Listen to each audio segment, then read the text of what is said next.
If your Shopify store is showing a blocked by Robots.txt error, it means that search engine crawlers are being restricted from accessing certain parts of your site due to settings in the Robots.txt file. Here's how to fix this issue. Understand the issue.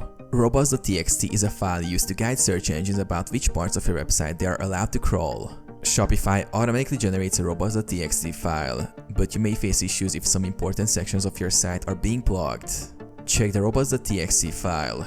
Shopify's default settings allow search engines to crawl most pages, but some elements may be restricted.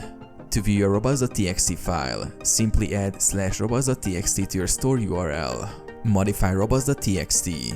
If you're on Shopify Plus, you can customize the Robots.txt file by adding or removing specific directives. Navigate to Online Store, Themes, Actions, Edit Code.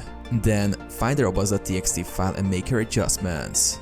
Use Shopify apps. For non-Shopify Plus users, you can use apps like SEO Manager or Plugin SEO to edit the Robots.txt file and manage crawling permissions. Test your site. After making changes, use Google's Robots testing tool to check if the changes are effective.